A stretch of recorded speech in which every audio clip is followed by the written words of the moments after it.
बोलो, ऑफलाइन होने वाला है क्या? सर सितंबर 15 से। सितंबर 15 से? ये सर पेपर में दिया था। ओ, मैंने सुना है 26 जुलाई से सुना। सर ये 9th और 10th के लिए। Yes sir. 10th और 10th और 12th। 12th। 9 10 के 26 जुलाई से ओपन हो रहा है। No sir 10th and 12th। 10 and 12। Yes sir. ओ, अच्छा चलो ठीक है, हम लोग स्टार्ट करते हैं। हम लोग पढ़ रहे थे फ्रिक्शन। हम लोग फ्रिक्शनल फोर्स पढ़ रहे थे, जिसमें हम लोगों ने पढ़ा था काइनेटिक फ्रिक्शन और स्टैटिक फ्रिक्शनल। हम लोगों ने उनके सारे बहुत सारे क्वेश्चन भी करके देखे थे। तो हम लोगों ने जो पढ़ा है वो केयरफुली ध्यान रखेंगे हम लोग, ठीक है। अब एक चीज और बताने जा रहे हैं। हमने क्या बोला था, तुम लोग सोच के बताना। एक अच्छे से केयरफुली ऑब्जर्व करके बताना। ये 8 kg का एक ऑब्जेक्ट है, यहाँ पर म्यू है 0.2 और एक अप्लाइड फोर्स है देखिए। तो फ्रिक्शनल फोर्स तो बैकवर्ड होगा। अब what is maximum frictional force? Maximum static frictional, maximum static frictional force क्या हो? तो म्यू इनटू एन। अगर दो डिफरेंट टाइप के म्यू है तो हम म्यू एस लेंगे, बट एक ही म्यू है मींस म्यू एन। तो म्यू एन, म्यू कितना है 0.2 और एन कितना होगा 8g। 8g, 8g ऐसा। अब 2/10 इंटू 80 मीन्स कितना हो गया 16 Newton. This is maximum static frictional force ना, दिख रहा ना सबको?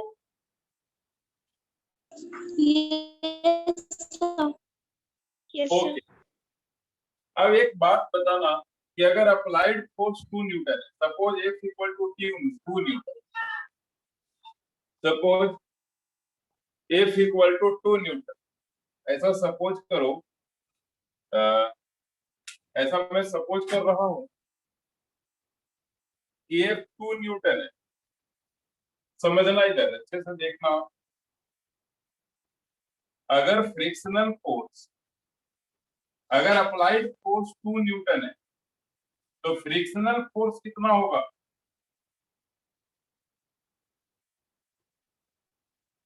If applied force is 2 Newton, then frictional force will be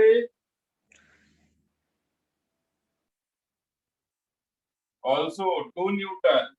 अगर यहाँ पे 2 न्यूटन का फोर्स हमने अप्लाई किया है तो ये बॉडी रेस्ट में होगा कि मोशन में होगा? अगर अप्लाइड फोर्स 2 न्यूटन है तो बॉडी रेस्ट में है या मोशन में है? सर रेस्ट में। और रेस्ट में है तो स्टैटिक फ्रिक्शन। और अगर स्टैटिक फ्रिक्शन है तो अप्लाइड फोर्स के इक्वल होता है। मींस अगर F 2 है, अगर अप्लाइड फोर्स 2 है, अगर अप्लाइड फोर्स 2 है, capital F means applied force, capital F means applied force. If applied force is 2 Newton, then body is in rest. Therefore, frictional force is also 2 Newton. अगर applied force 4 Newton है तो frictional force भी 4 Newton. अगर applied force 6 है तो ये भी क्या होगा 6 होगा। अगर अप्लाइड फोर्स 7 है तो ये भी क्या होगा 7 होगा। अगर अप्लाइड फोर्स 14 है तो फ्रिक्शनल फोर्स भी कितना होगा 14। अगर अप्लाइड फोर्स 16 है तो भी फ्रिक्शनल फोर्स कितना होगा 16, क्योंकि 16। तब तक, हाँ क्योंकि तब तक बॉडी रेस्ट में रहेगा, इसीलिए applied force and frictional force both are same. अब मैं एक बात बोल रहा हूँ, अब मैं एक बात पूछ रहा हूँ, कि जैसे ही हमने 17 किया तो फ्रिक्शनल फोर्स कितना 16 16, क्योंकि इसका मैक्सिमम 16 है। तो अब ये 16 से ज्यादा तो पॉसिबल ही नहीं है। अगर हमने अप्लाइड 17 से 18 कर दिया तो अभी ये क्या रहेगा 17 अगर ये 20 कर दिया तो अभी ये क्या रहेगा 16 19 सर 16। कहने का मेरा सर आप मतलब अप्लाइड फोर्स की तरफ लिख देते हो। कहने का मेरा मतलब ये है, अब एक बात बताओ, इतने सारे फ्रिक्शनल फोर्स कौन से नेचर के हैं, स्टैटिक नेचर के हैं ना, लेकिन ये वाला फ्रिक्शनल फोर्स कौन सा नेचर का है, काइनेटिक हाँ काइनेटिक। ये फ्रिक्शनल फोर्स यहाँ पर ये वाला है, ये है फ्रिक्शनल फोर्स, ये तो अप्लाइड फोर्स, तो ये काइनेटिक नेचर का है। मतलब जब तक स्टैटिक नेचर का था वो अपने आप को एडजस्ट कर रहा था, इक्वलाइज कर रहा था अप्लाइड फोर्स के, अप्लाइड फोर्स के इक्वलाइज कर रहा था जब तक कोई स्टैटिक नेचर का था, अप्लाइड फोर्स का इक्वलाइज कर रहा था। जब वो स्टैटिक नेचर का था तो अप्लाइड फोर्स का इक्वलाइज कर रहा था। मतलब स्टैटिक फोर्स एडजस्टेबल फोर्स होता है, ये पहले भी हमने बात किया था। तो अगर कोई कहता है कि फ्रिक्शनल फोर्स का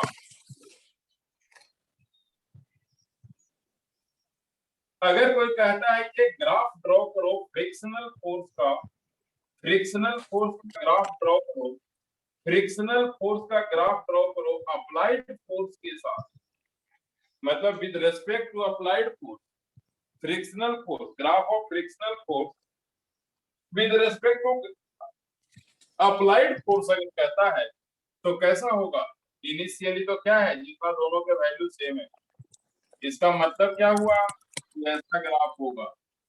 जब अप्लाइड को बढ़ाते हैं तो फ्रिक्शनल इंक्रीज हो रहा है, applied increase then frictional increase, applied increase then frictional increase, मतलब ऐसा ग्राफ इंक्रीजिंग।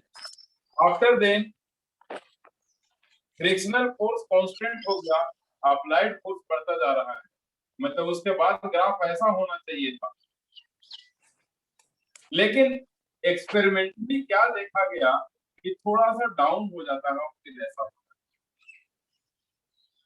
तो दिस इज ग्राफ बिटवीन, एक हेडिंग ले लेना, graph between applied force and frictional force, graph between applied force and frictional force, graph between applied force and frictional force, graph between applied force and frictional force. और ये figure draw कर लेंगे, ऊपर में along y axis frictional force है, along x axis applied force. दिख रहा है ना, clear? Yes sir okay sir हाँ सर स्मॉल एफ डिनोटेड है जे एक्सेलरेशन हाँ थोड़ा जाएंगे। Sir small F Small f is frictional force and capital F is applied force, means external force. Okay sir Capital F is external force, ये है frictional force, है ना, frictional force, and this is external. Applied force and external force both are same.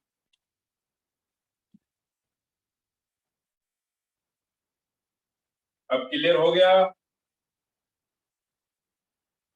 Yes sir Okay. Okay. This region of frictional force is static in nature. This region of frictional force is static in nature, and in this region, nature of frictional force is kinetic. Okay. Nature of frictional force is kinetic, and this is maximum static friction. This is maximum static frictional force. This is maximum static frictional force. This point.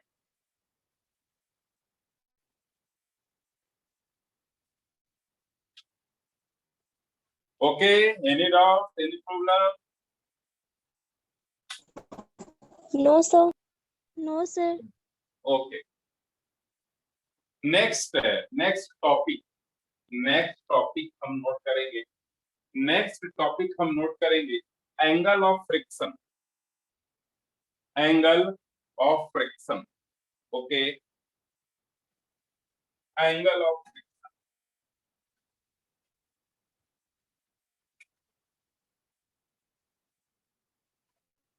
Angle of friction.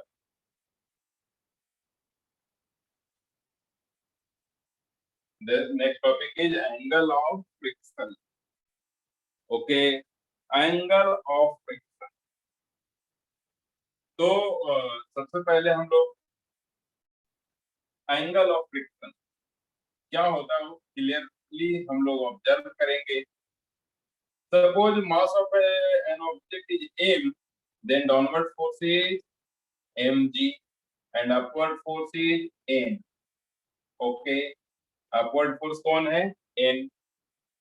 अगर applied force forward है, अगर applied means external, if external force is in forward direction then frictional force will be in backward direction. ये हमारा figure है।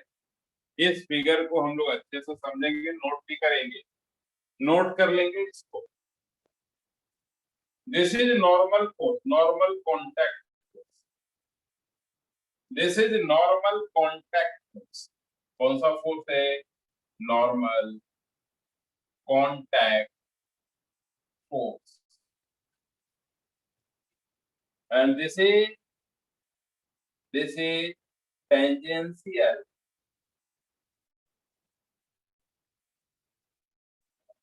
contact force। सभी लोगों को हमने एक बार बताया जरूर था कि जो फ्रिक्शनल फोर्स है वो टेंजेंशियल कांटेक्ट फोर्स है। अगर कांटेक्ट नहीं होगा तो फ्रिक्शनल फोर्स होगा क्या? नहीं होगा ना। तो फ्रिक्शनल फोर्स भी कांटेक्ट है और जो एन है वो भी कांटेक्ट है, बट दोनों में डिफरेंस क्या है कि N is normal contact force and F frictional is tangential contact force. Clear है? किसी को डाउट है? No, sir. N is normal contact force and frictional force is tangential contact force. दोनों contact force ही हैं। ये दोनों contact force हैं, frictional force and N। तो net force किधर होगा? net contact force किधर होगा? net contact force इन दोनों के बीच में होता है net contact force। resultant contact force, resultant, इसको R भी लिख सकते। हम लोग पढ़े होंगे ना पैरेललोग्राम। पैरेललोग्राम में क्या देखा था? एक वेक्टर इधर था, दूसरा इधर था, तो रिजल्टेंट हो रहा था। इन पैरेललोग्राम हमने एक चीज देखा था कि एक वेक्टर इधर है, दूसरा इधर है, तो रिजल्टेंट इधर होता था। Suppose this is A, this is B, then this is R. Similarly, this is normal contact force, this is tangential contact force, then net contact, okay? Yes, sir. Okay, Yes, sir. okay. तो ये जो resultant है इसको कैसे find करेंगे? ये resultant किसका resultant है? ये रिजल्टेंट है वो नॉर्मल फ्रिक्शनल फोर्स का रिजल्टेंट। ये जो resultant R normal and frictional force का रिजल्टेंट, मतलब दो परपेंडिकुलर फोर्स का रिजल्टेंट है। और दो परपेंडिकुलर फोर्स का रिजल्टेंट कैसे लिखेंगे हम लोग? Magnitude n square upon n square plus f square under. Okay,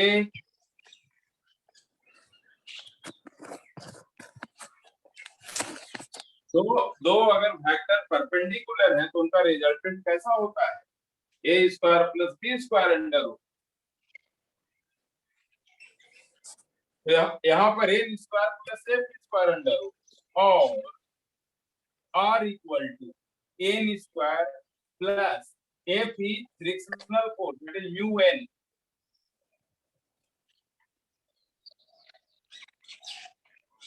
n square plus mu square n square under root.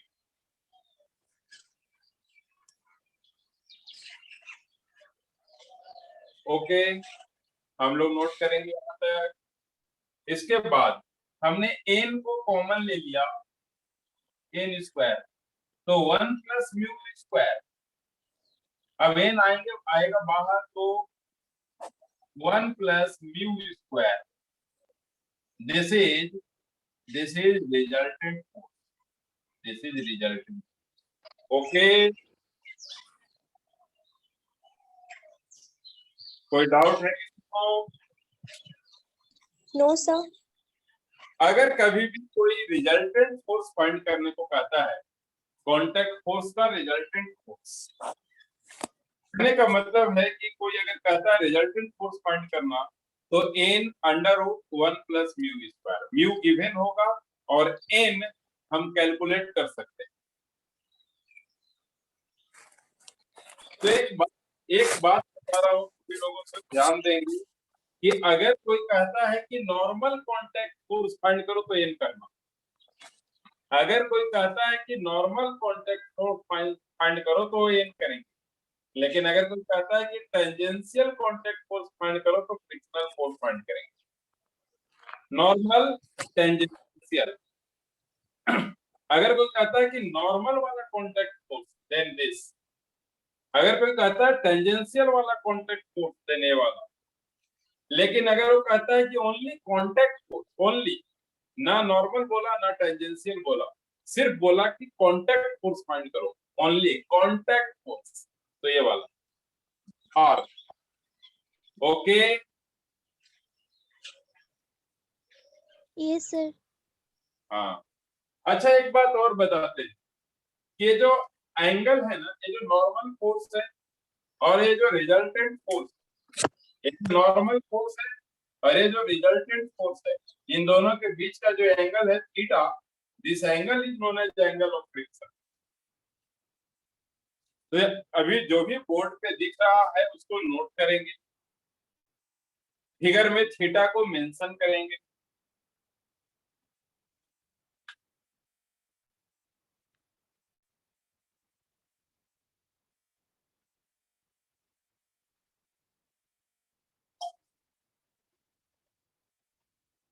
Figure में थीटा को मेंशन करेंगे।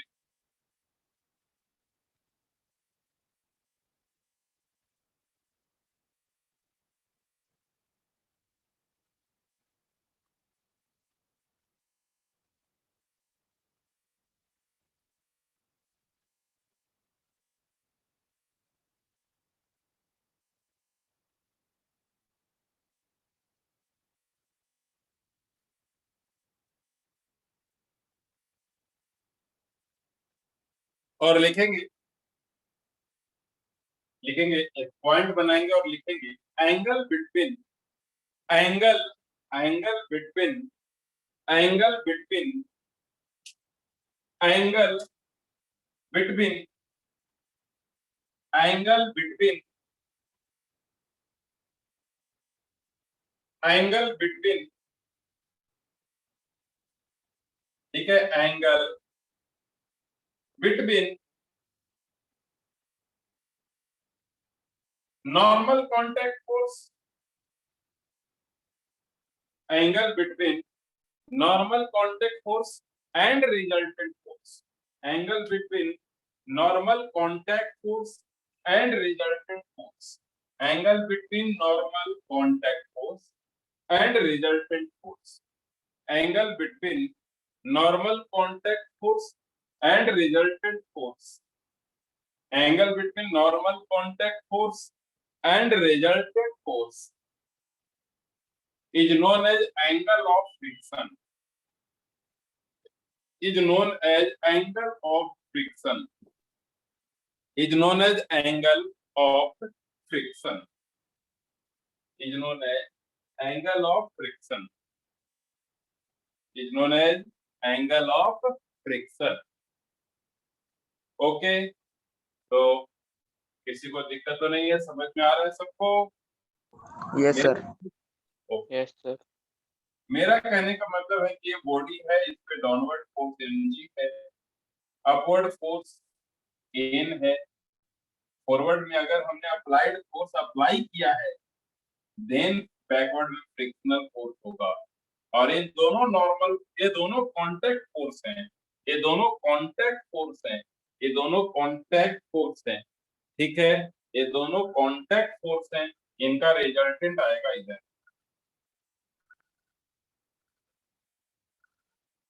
इनका रिजल्टेंट आएगा इधर, ओके। और ये एंगल होगा angle of friction. Yes, sir. ये एंगल कैलकुलेट कैसे करेंगे?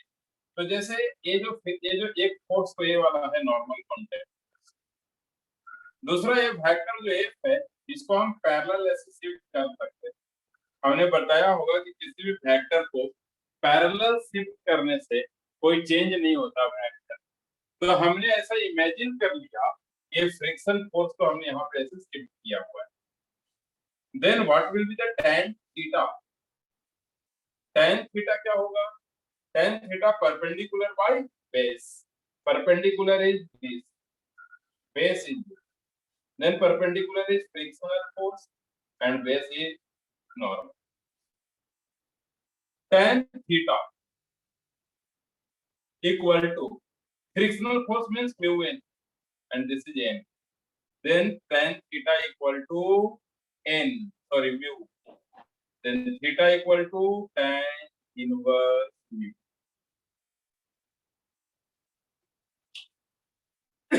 Okay, tan inverse mu. ये नोट करें।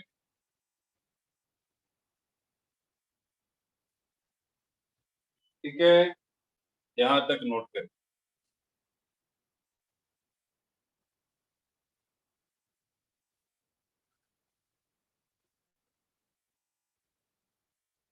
तो एंगल ऑफ फ्रिक्शन कितना होता है? tan inverse mu. म्यू क्या है? कोएफिशिएंट ऑफ फ्रिक्शन, वो गिवन होता है।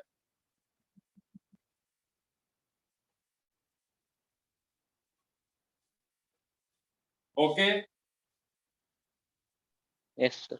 Angle of friction, angle of friction के लिए हमने काफी बात किया। दो फॉर्मूला निकल के आया है यहाँ पर, एक formula tan theta equal to mu और सेकंड फॉर्मूला की जो रिजल्टेंट फोर्स था वो आया था n under root 1 plus mu square. ये जो रिजल्टेंट फोर्स है, ये दोनों का फॉर्मूला ये बहुत इंपॉर्टेंट है, हम लोग याद रखेंगे। ओके, ये हम लोग दोनों फॉर्मूला को याद।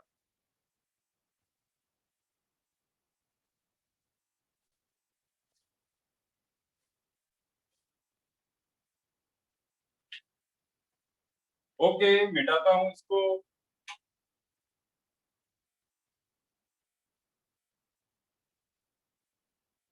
नाउ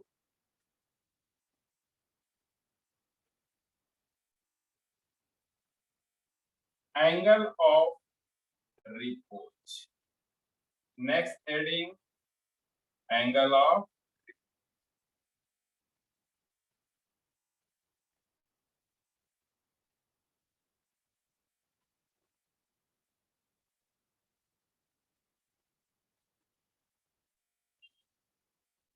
सर ब्लर हो गया है। वीडियो क्लियर नहीं। एक मिनट, एक यस सर। दिख रहा है? Yes, sir. Angle of repose, okay, heading है एंगल ऑफ रिपोज। हम लोग हेडिंग लिए हैं angle of repose. Angle of repose क्या है समझने की कोशिश करेंगे।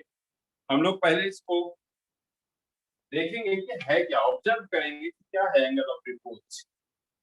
तो जैसे याद रखना, एक चीजें याद रखेंगे यहाँ पर,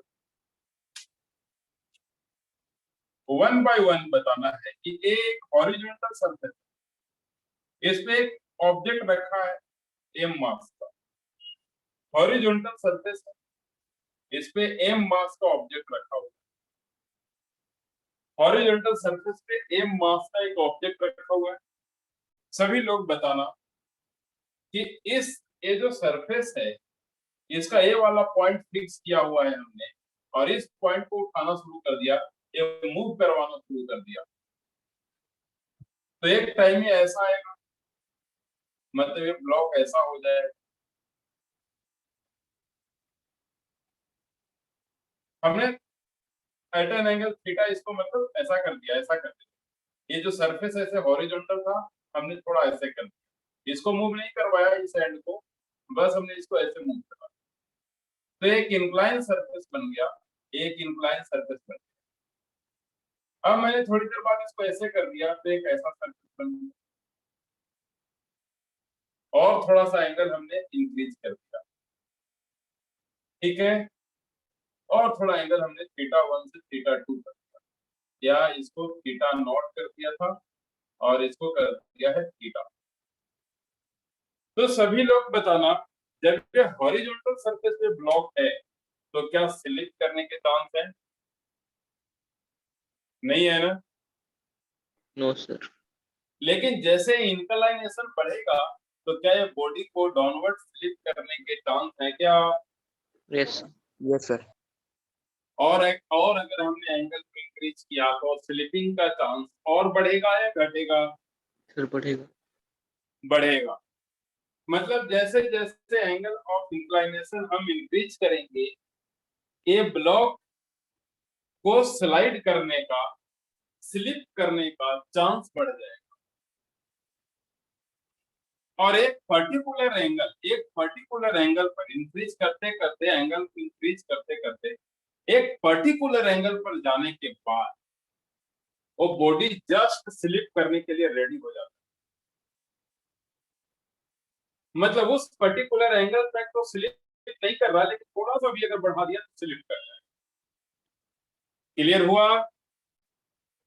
यस सर। Yes sir. तो लिखेंगे, सर और एक बार समझा दीजिए।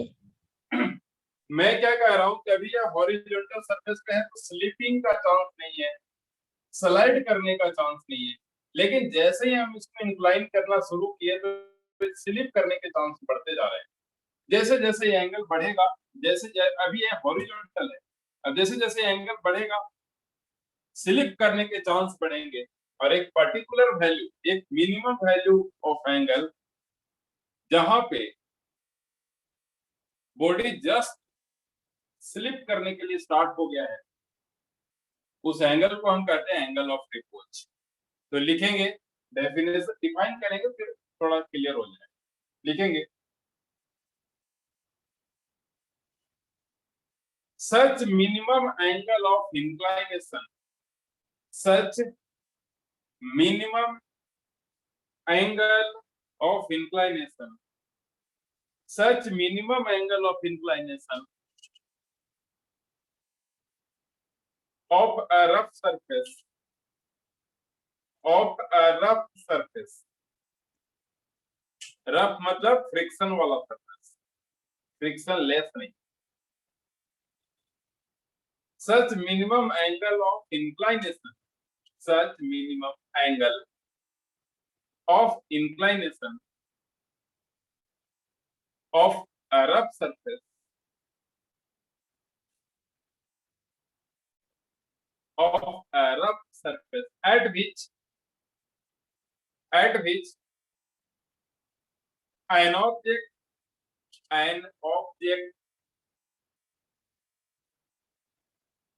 just start to slip, just start to slip, just start to slip is known as angle of repose, is known as angle of repose, is known as angle of repose, is known as angle of repose। Note हो गया? Yes yes sir. Okay, तो angle of repose क्या है ये हम लोग को पता चला है कि एंगल ऑफ रिपोज क्या है, ठीक है। अब आगे हम लोग चलते हैं।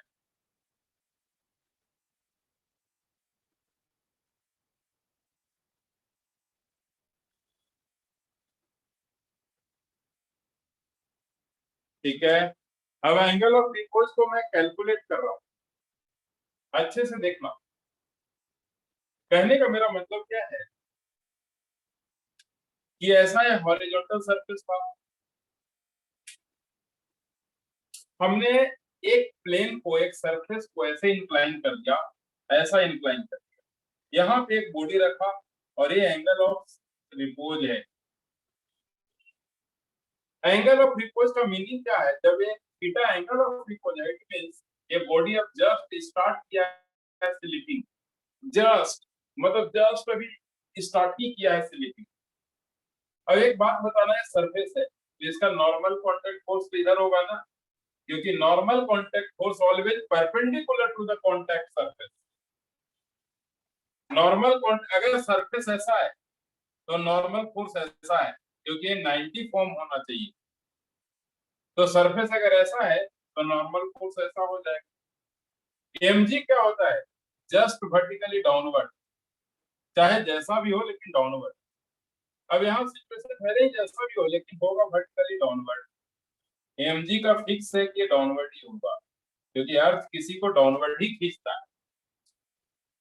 एक बात बताना, अगर ये mg है, ये थीटा है, तो mg का एक कंपोनेंट इधर कितना होगा? याद करो, हमने कंपोनेंट ब्रेक करना सिखाया था और बोला था कि रिजोल्यूशन ऑफ वेक्टर बहुत ही हो जाएंगे। अब तुम ही लोग बताओ कि mg का एक कंपोनेंट अलोंग इंक्लाइन कितना होगा? अलोंग इंक्लाइन प्लेन कितना होगा? सभी लोग बोलेंगे, ऐसा हमने बता दिया है।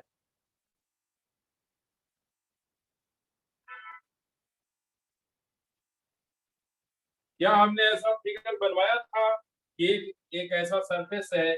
ऐसा हमने फिगर कभी बनाया है कि एक ऐसा सरफेस है जिसपे एक फोर्स इधर लग रहा है mg, तो उसका एक कंपोनेंट इधर कितना होगा, दूसरा जो इधर होता था? अगर ये थीटा है तो ये वाला 90 माइनस थीटा होता था, तो mg का एक कंपोनेंट इधर mg cos 90 माइनस थीटा मतलब sin थीटा होता था। तो जब साइन वाला एक आ गया तो दूसरा कॉस वाला, दोनों एक दूसरे के परपेंडिकुलर होने चाहिए तो हो भी रहे हैं, एक साइन दूसरा कॉस को होना चाहिए तो भी हो रहे हैं। देखो, जिस लाइन से एंगल बनता है उधर कॉस आता है, लेकिन कॉस 90 माइनस थीटा तो साइन हो जाएगा, इसीलिए साइन आया। क्लियर हुआ सबको? तो इस mg का एक कंपोनेंट इधर आ जाएगा mg साइन थीटा, और दूसरा कंपोनेंट इधर हो जाएगा mg cos थीटा। अब एक बात बताओ, समझ में आया सबको resolution of vector? Yes no? Yes, sir. तो सभी लोग एक बात और भी बताओ कि ये जो बॉडी है, m मास का जो बॉडी है जिसपे mg लग रहा है डाउनवर्ड, ये m मास के बॉडी को डाउनवर्ड स्लिप कौन करवा सकता है? अलोंग इंक्लाइन प्लेन स्लिप कौन करवाएगा? mg cos थीटा, कि mg sin थीटा, कि mg की n? तो अलोंग इंक्लाइन कौन है? mg sin theta. It means कि mg sin थीटा उसको स्लिप करवाएगा, और mg sin थीटा जैसे स्लिप करवाना चाहेगा, बैकवर्ड में एक फोर्स आएंगे, फ्रिक्शनल फोर्स। मींस अगर हम इसको देखें तो इस डायरेक्शन में तो कोई मोशन नहीं है, मोशन तो हो सकता है तो इधर हो सकता है along incline, perpendicular to the incline कुछ नहीं है। तो परपेंडिकुलर टू द इंक्लाइन करे बात, तो n इक्वल टू क्या हो जाएगा? mg cos theta. क्यों? क्योंकि कोई मोशन नहीं होने के कारण this force is equal to this. Equation number 1। क्योंकि अभी जस्ट स्टार्ट हुआ है इसलिए इसमें एक्सीलरेशन भी हम काउंट नहीं करेंगे, तो क्या होगा यहाँ पे mg sin थीटा किसको बैलेंस करेगा? mg sin theta minus friction equal to ma। But a नहीं है, ये काउंट नहीं करेंगे, जीरो लेके चलेंगे, जस्ट अभी मोशन स्टार्ट ही होने वाला है, इसका मतलब है कि ये zero. Then mg sin theta equal to a, और mg sin theta equal to f क्या होता है? म्यू इनटू n, और n is mg cos theta. Clear हुआ क्या?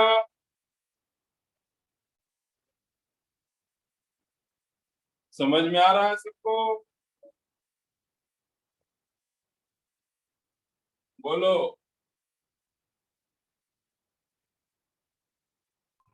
समझ में आ रहा है ना? Yes sir. यस। कुछ बताना कैंसिल, तो क्या बचेगा? Sine theta equal to mu cos theta, then sine theta by mu by cos theta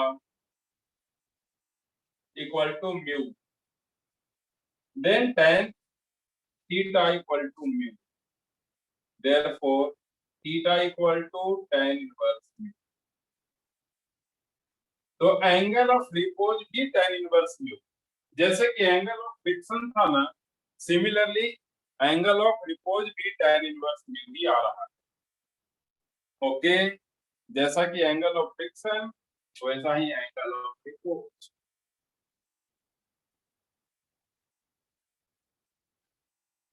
ठीक है, अब जरा एक लाइन और लिखो, rolling frictional force. Next point, rolling frictional force, rolling frictional force, rolling frictional force. क्या लिखेंगे हम लोग? रोलिंग फ्रिक्शनल फोर्स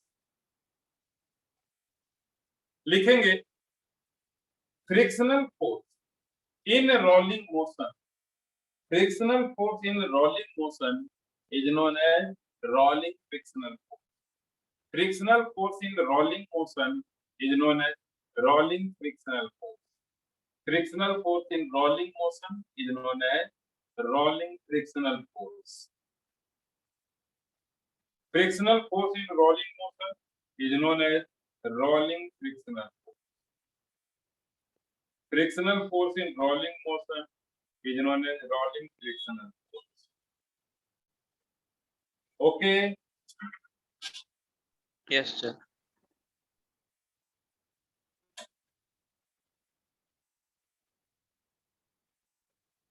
देखो, फ्रिक्शनल फोर्स को हम डिक्रीज भी कर सकते हैं।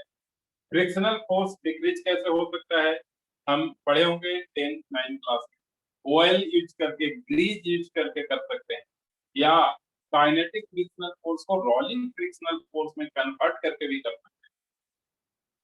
ठीक है, काइनेटिक फ्रिक्शनल फोर्स को रोलिंग फ्रिक्शनल फोर्स में, देखो सबसे ज्यादा वैल्यू होता है स्टैटिक फ्रिक्शनल फोर्स का, उसके बाद किसका वैल्यू होता है? काइनेटिक फ्रिक्शनल फोर्स का, और फिर होता है रोलिंग फ्रिक्शनल फोर्स का। कहने का मतलब मेरा ये है कि किसी में अगर काइनेटिक यूज हो रहा है तो उसमें अगर हम रोलिंग बना दें तो बड़ा इजीली फ्रिक्शनल फोर्स कम हो जाएगा। एक बात बताओ, तुम्हारे पास बहुत सारा बड़ा ट्रॉली बैग, बहुत बड़ा ट्रॉली बैग है, तो हम इजीली क्यों पुल कर पाते हैं उसमें? क्योंकि उसमें एक व्हील लगा हुआ होता है। व्हील मतलब वो व्हील क्या करता है? रोलिंग मोशन दे देता है। रोलिंग मोशन के कारण हम आराम से उसको पुल कर पाते हैं। हम उसको पुल क्यों कर पाते हैं इजीली? क्योंकि उसमें रोलिंग मोशन हो रहा है। लेकिन अगर उसी बैग के अंदर व्हील नहीं लगा हो तो क्या इजी होगा उसको पुल करना? No sir. No sir. Friction बहुत ज्यादा बढ़ जाएगा।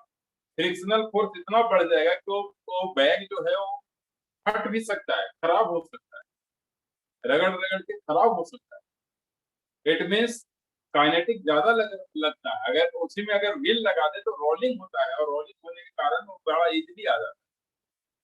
तो फ्रिक्शनल फोर्स को डिक्रीज अगर करना है तो ऑयल और ग्रीज लगा के तो करते ही हैं, लेकिन अगर हम काइनेटिक और रोलिंग में बदल दें तो भी डिक्रीज हो जाता है। इसीलिए गाड़ी में देखो व्हील लगे होते हैं या कहीं भी रोटेटिंग करके देते हैं, इजी होता है। तो ये है हमारा रोल। अब एक क्वेश्चन कर लेते हैं हम लोग दो चार, तो हमारा ये टॉपिक क्लियर हो जाएगा, है ना? पहले, और ऐसा कोई नहीं करेगा कि लास्ट में रिमूव हो जाएगा। तो क्वेश्चन देखो, थ्योरी के बाद क्वेश्चन बहुत कम लोग बताते हैं। थ्योरी के बाद क्वेश्चन बहुत कम लोग बताते हैं, ठीक है, जो लोकल लेवल के टीचर होते हैं, मैं मैक्सिमम बता रहा हूँ, नहीं बताएंगे। जो टीचर थ्योरी के बाद न्यूमेरिकल बता रहा है वो मतलब बहुत बेनिफिशियल है, क्योंकि तुम्हारा थ्योरी भी क्लियर हो रहा है और न्यूमेरिकल कैसे होता है वो भी पता चल जाता है। इसीलिए न्यूमेरिकल टेक्निक हमें आना चाहिए। अभी अगर तुम लोग मान लो कि लेजी कर रखोगे, अपने आप को एक्टिव नहीं रखोगे, न्यूमेरिकल पे ध्यान नहीं दोगे, तो 11 में काम तो चल जाएगा, मान लो, चलो ठीक है। लेकिन जब 12 आएंगे तो उसी 11 का जब व्यू जाएगा तो तुम कुछ कर नहीं पाओगे, 12 खराब हो जाएगा।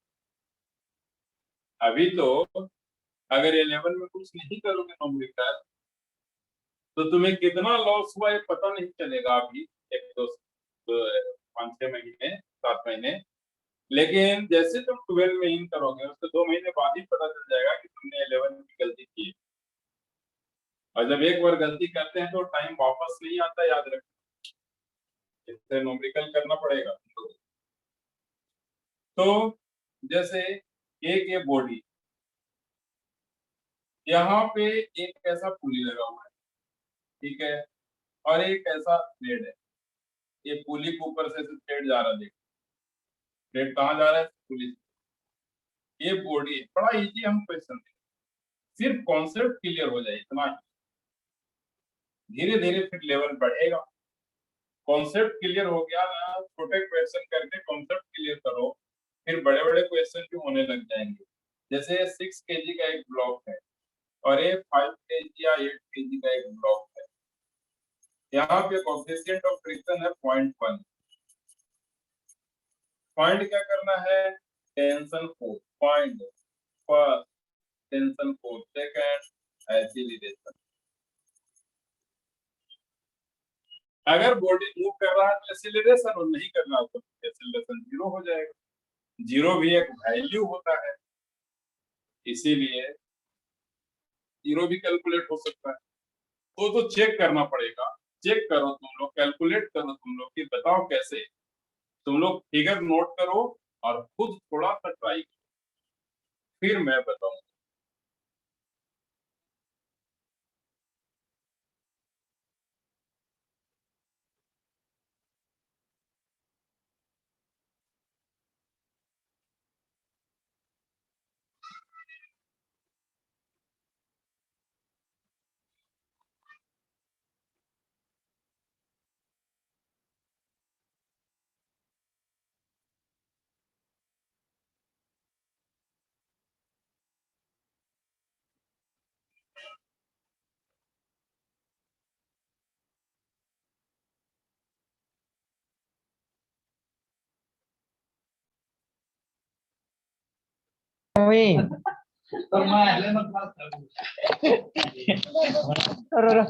क्लास कर रहे हैं जमी।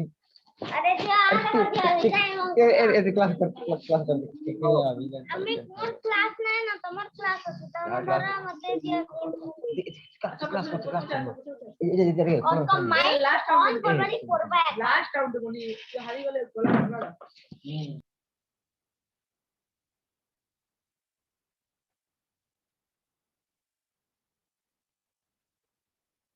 हाँ, तो मैं बताऊं, चलो तुम लोग ट्राई किया होगा, थोड़ा 1-2 लोग अनम्यूट हो जाओ, जो लोगों ने लगा है कि कुछ सोचे हो तो अनम्यूट हो जाओ, सभी लोग अनम्यूट हो सकते हैं।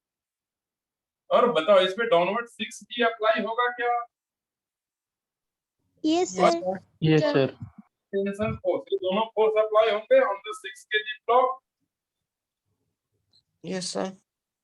ओके, अब ये 6 kg ब्लॉक ओनली हैंग कर रहा है, ओनली हैंगिंग में कौन है, 6 kg block, means 6 kg block downward जा सकता है, और किसी को डाउनवर्ड जाने का चांस हो या ना हो, और कोई तो है ही नहीं, सिर्फ हैंग कौन कर रहा है, 6 kg, मतलब 6 kg डाउनवर्ड जा सकता है। तो अगर ये डाउनवर्ड जा सकता है तो क्या लिखेंगे, downward force minus upward force equal to m into a, क्योंकि नेट फोर्स m में होता है, हम जानते हैं। अगर 6 kg ब्लॉक डाउनवर्ड जा सकता है तो क्या लिखेंगे, नेट फोर्स m में लिखेंगे, और नहीं जा सकता है तो नेट फोर्स 0 लिखेंगे। अगर जा सकता है, मूव कर सकता है, तो m f equal to m में, और नहीं कर सकता है तो एफ इक्वल टू 0। अब हमको कैसे पता चलेगा कि वो मूव कर सकता है या नहीं? तो हमने मान लिया कि वो मूव कर सकता है, मान लिया है, सपोज कर लिया कि मूव कर सकता है, it means f equal to m. This is equation number 1। एक इक्वेशन हम लोगों ने फॉर्म कर लिया। अब एक और इक्वेशन फॉर्म कर सकते हैं, क्योंकि एक और ब्लॉक है। यहाँ पर दो अननोन है, t and a. T and a दो अननोन है, तो दो इक्वेशन चाहिए। एक इक्वेशन तो फॉर्म हो गया, तो एक और चाहिए। वो कौन देगा? Second block. सेकंड ब्लॉक में सिचुएशन क्या है कि जो टी इस पे अपवर्ड लग रहा है, वही टी इस पे फॉरवर्ड लगेगा। क्यों? क्योंकि टी ऑलवेज अलोंग थ्रेड होता है, तो इसके लिए थ्रेड वर्टिकली अपवर्ड है, इसके लिए थ्रेड राइटवर्ड है। तो अपवर्ड है तो अपवर्ड टेंशन, राइटवर्ड है तो राइटवर्ड टेंशन। ये टेंशन फोर्स राइटवर्ड है, तो इस राइटवर्ड टेंशन फोर्स के कारण जब ये डाउनवर्ड अगर जाएगा, तो ये तो इधर जाएगा ना फॉरवर्ड, और फॉरवर्ड जैसे ही जाएगा तो बैकवर्ड में फ्रिक्शनल, मतलब इस पे नेट फोर्स कितना है on the in the motion, in the direction of motion. Net force in the direction of motion on 8 kg block is T minus frictional force. That is equal to M into A. Equation number 2. अब यहाँ पर frictional force क्या है वो भी हमको पता नहीं, तो फ्रिक्शनल फोर्स कैलकुलेट करेंगे। तो फ्रिक्शनल फोर्स क्या होगा? Mu into n. म्यू तो गिवन है, एन तो एन यहाँ से मिलेगा, एन अपवर्ड है और एन भी डाउनवर्ड। तो यहाँ से n equal to m g दिख रहा है, it means mu into m g. Equation number 3। अब 3 इक्वेशन और 3 अननोन है, इजिली कैलकुलेट हो पाएगा। 3 इक्वेशन से 3 अननोन इजिली कैलकुलेट हो पाएगा। जैसे अगर हम बात करें फ्रिक्शनल फोर्स की, तो म्यू कितना है? 0.1। एम कितना है? एम है 8 है, और जी तो यहां से ये cancel, this is 8 newton. Frictional force मिल गया 8, फ्रिक्शनल फोर्स मिल गया 8। अब हम क्या लिखेंगे? 1 plus equation 1 plus equation 2 plus करेंगे। अगर हमने प्लस किया तो 6t minus t equal to 6a and t minus f equal to 8a। ये कैंसिल, और ये कितना हो गया? 6d minus f equal to 14a and 6d मतलब 60, और f कैलकुलेट कर चुके हैं 8, 14a। तो 52 अपॉन 14 इक्वल टू 8। क्लियर हुआ सबको? एक्सीलरेशन कैसे कैलकुलेट हुआ, पूरा प्रोसीजर क्लियर है क्या?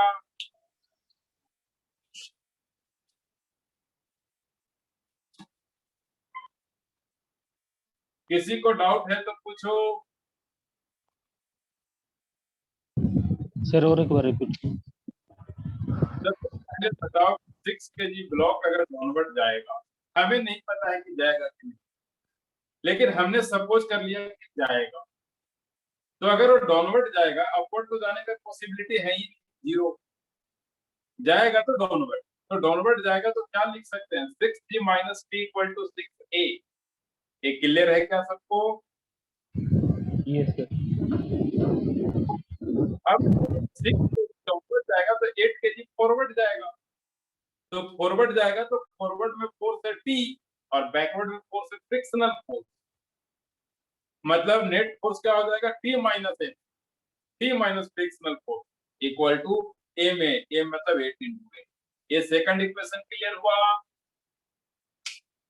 Yes sir. Yes, sir. Third equation frictional force. तो फ्रिक्शनल फोर्स किस पे लग रहा है? ओनली 8 kg ब्लॉक पे। तो फ्रिक्शनल फोर्स क्या होगा? म्यू एन, म्यू गिवन है, एन कितना? एम। क्यों? क्योंकि 8 kg ब्लॉक वर्टिकली मोशन तो कर ही नहीं रहा है। वर्टिकल मोशन अगर नहीं कर रहा है तो वर्टिकल में नेट फोर्स 0 है। वर्टिकल में नेट फोर्स 0 का मतलब कि अपवर्ड और डाउनवर्ड फोर्स सेम है, मतलब n इक्वल टू mg मतलब 8g। तो इक्वेशन नंबर 3 तीनों क्लियर हो गया? Yes, sir.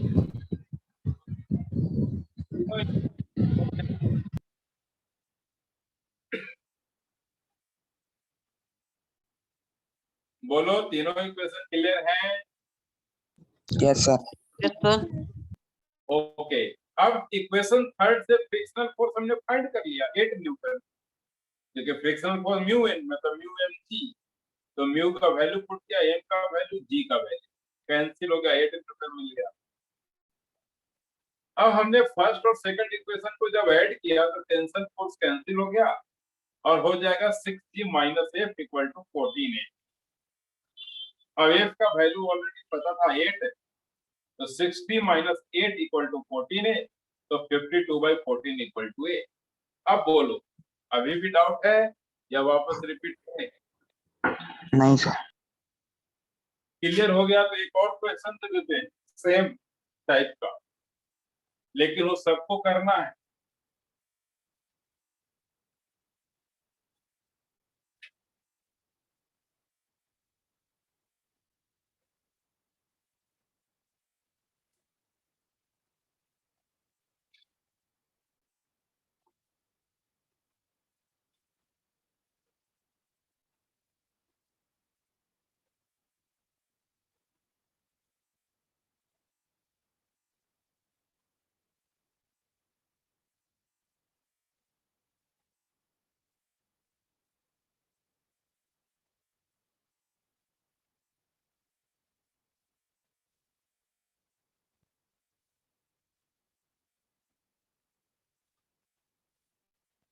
नोट करो और फाइंड करो।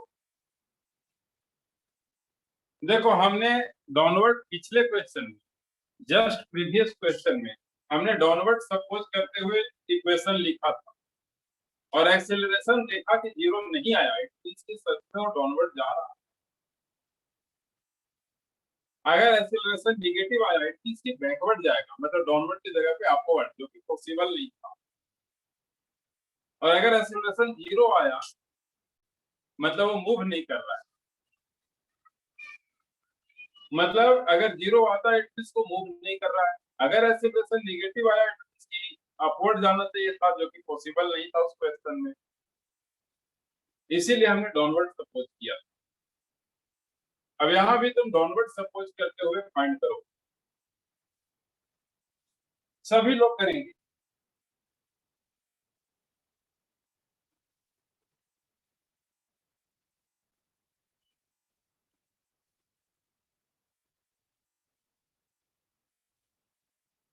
NCERT laws of motion, NCERT laws of motion में जाएंगे। NCERT laws of motion chapter है, उसका फर्स्ट 5 क्वेश्चन एग्जांपल का करेंगे। फर्स्ट 5 क्वेश्चन, मैंने क्या बोला? एग्जांपल का फर्स्ट 5 क्वेश्चन ओनली, एग्जांपल का फर्स्ट 5। अभी सारे नहीं होंगे। सारे क्यों नहीं होंगे? क्योंकि अभी हमने सारे बताए नहीं है कॉन्सेप्ट। चैप्टर थोड़ा बड़ा है, टाइम लगता है इसमें। चैप्टर 5 थोड़ा बड़ा चैप्टर है तो टाइम लगेगा, लेकिन फर्स्ट 5 क्वेश्चन का ट्राई करके आना, और नहीं हो तो पूछना है। क्या करेंगे इसके अंदर? तो एक 8g डाउनवर्ड लगेगा,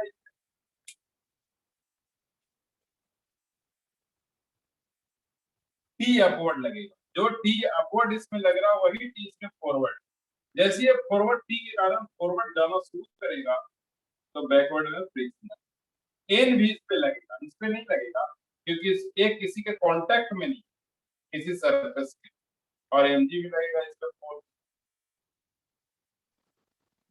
अब अगर 8 वाले से इक्वेशन बनाएंगे तो बनेगा 8g माइनस टी। क्यों? क्योंकि अपवर्ड तो पॉसिबल नहीं है जाना, तो डाउनवर्ड ही जा सकता है, इसीलिए 8g minus t equal to m a, मतलब 8।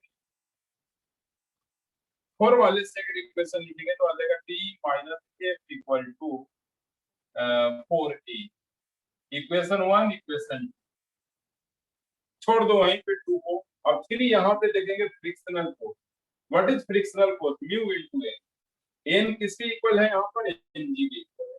तो म्यू है 0.2 और एमजी है 4g, that is 8 Newton again. अब जैसे इन दोनों इक्वेशन को ऐड करोगे तो ये कैंसिल हो जाएगा, 8G माइनस एफ। अब 8G माइनस एफ कितना है, 8 equal to 12A। 8G means 80, 80 minus 8, 72 by 12 equal to 8 means 6 metre per second. अब हमने डाउनवर्ड को ऐसा मान के इक्वेशन लिखा था कि डाउनवर्ड जा रहा है, ऐसा सपोज करते हुए हमने इक्वेशन लिखा कि डाउनवर्ड जा रहा है और एक्सीलरेशन आ गया है पॉजिटिव, इट मींस कि सच में डाउनवर्ड जा रहा है। अगर जीरो आ जाता है एक्सीलरेशन, इट मींस कि रेस्ट में। नेगेटिव ही आ जाए अगर, तो समझना कि रेस्ट में, क्योंकि नेगेटिव मतलब अपवर्ड जाना पॉसिबल नहीं। क्लियर हुआ? अब ए का वैल्यू किसी में रख दो, टी मिल जाएगा। ए का वैल्यू किसी में रखो, टी मिलेगा। जैसे फ्रॉम इक्वेशन 2 टी फाइंड करना है तो क्या हो जाएगा, 4A प्लस 8। 4 ए है 6 और एफ है 8।